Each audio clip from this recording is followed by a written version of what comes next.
Daily taste the daily. దేశవ్యాప్తంగా railway ఛార్జీల పెంపు. ఇవాటి నుంచి కొత్త రైల్వే ఛార్జీలు అమల్లోకి వస్తున్నాయి.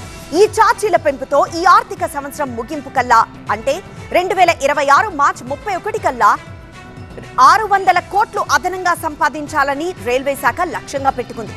ఈ నేపథ్యంలో రైల్వే ఛార్జీల పెంపుకు ప్రయాణికులు సిద్ధం కావాల్సిందే. రైళ్లలో జనరల్ టికెట్లకు 215 కిలోమీటర్ల కంటే ఎక్కువ దూరం ప్రయాణించే వారికి కిలోమీటర్కు 1 పైసా అదనపు ఛార్జీ విధిస్తున్నారు. అయితే మెయిల్, ఎక్స్ప్రెస్ సర్వీసులకు, నాన్ ఏసీ, ఏసీ తరగతులకు కిలోమీటర్కు 2 పైసల పెరుగుదల ఉంటుంది. ఈ లెక్కన చూస్తే 500 కిలోమీటర్ల నాన్ ఏసీ ట్రిప్కు అదనంగా 10 రూపాయలు ఖర్చవుతుంది. 215 కిలోమీటర్ల కంటే తక్కువ దూరం ప్రయాణించే మార్గాలకు ఛార్జీలు పెరగట్లేదు. పేద, మధ్యతరగతి ఆదాయ వర్గాలకి కూడా ఇందులో ఊరట లభించనుంది. ప్రతి నెల వారు తీసుకునే సీజనల్ సబర్బన్, నెలవారీ టికెట్లకు ఛార్జీల పెంపు వర్తింపచేయదు. 10 ఏళ్లుగా రైల్వేలు తమ నెట్వర్క్ పెంచుకోవడం, మారుమూల ప్రాంతాలకు సైతం విస్తరిస్తోంది. దీనికి మరింత ప్రోత్సాహం ఇచ్చేలా ఈ టికెట్ రేట్లు పెంచుతున్నట్లు రైల్వే శాఖ చెబుతోంది.